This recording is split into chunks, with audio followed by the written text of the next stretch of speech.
لقومه ليبين لهم دروس من المسجد النبوي الشريف. In English. In English. In English.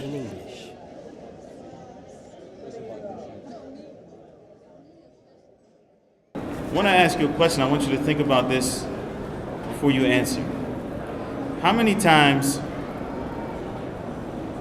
in the Quran does Allah subhanahu wa ta'ala specifically speak about the month of Ramadan?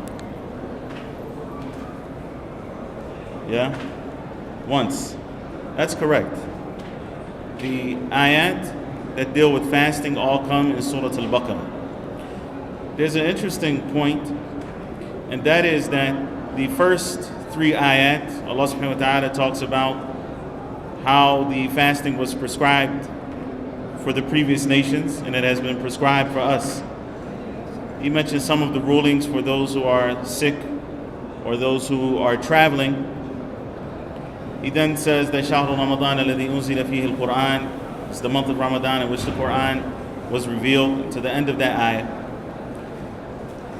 Then there's a fourth ayah, and then Allah, that doesn't talk directly about fasting. And then Allah subhanahu wa ta'ala goes back to the subject of fasting, and He says, أُحِلَّ لَكُمْ لَيْلَةَ الصِّيَامِ الرَّفَثُ إِلَى نِسَائِكُمْ, to the end of the ayah. It is permitted for you to go to your wives intimately during the nights of fasting. That fourth ayah, Allah subhanahu wa ta'ala talks about something very important, and it is ad-du'a. Ad-du'a. Calling upon Allah subhanahu wa ta'ala, invoking Him, supplicating to Him subhanahu wa ta'ala. So Allah azza wa jalla says, وَإِذَا سَأَلَكَ عِبَادِي عَنِّي فَإِنِّي قَرِيبٌ. If my servants ask you about me, know that I am near, I am close, I am qareeb. أُجِيبُ دَعْوَةَ الدَّاعِ إِذَا دَعَانِ. I answer the call of the one who calls upon me when he calls upon me. فَلْيَسْتَجِيبُوا لِي وَلْيُؤْمِنُوا بِي.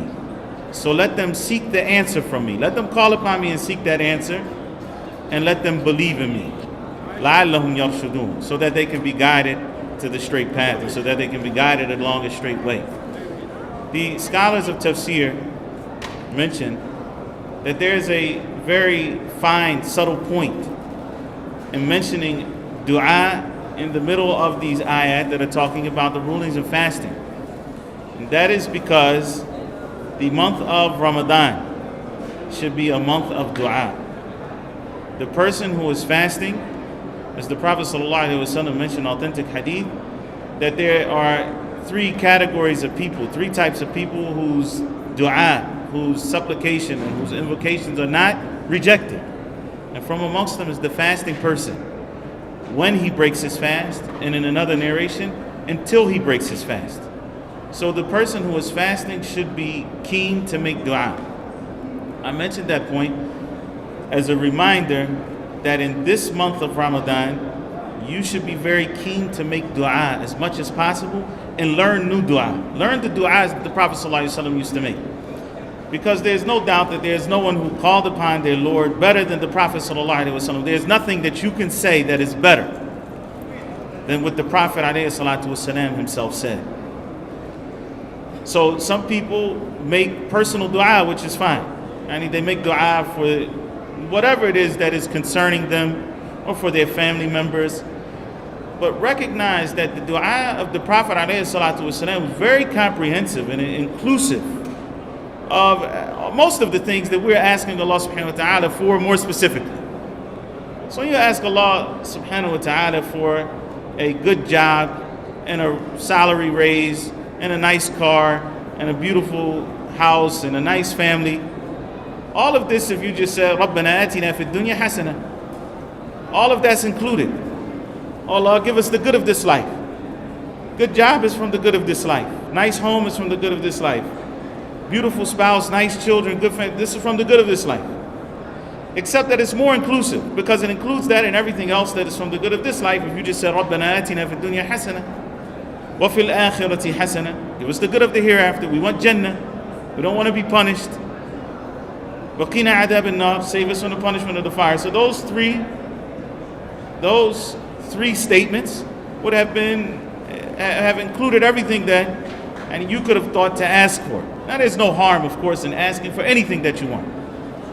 And as a matter of fact, it used to come, some of the companions and those who followed them, they used to ask Allah subhanahu wa ta'ala for things that we may look at as being insignificant.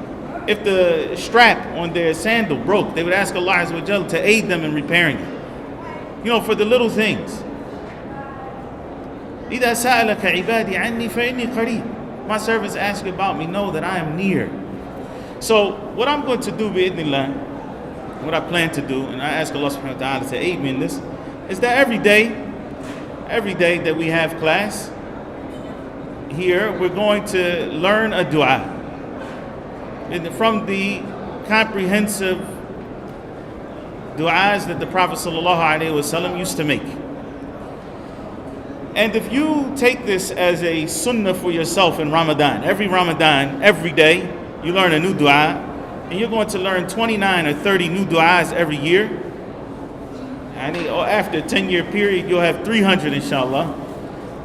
And you can make them all of the time.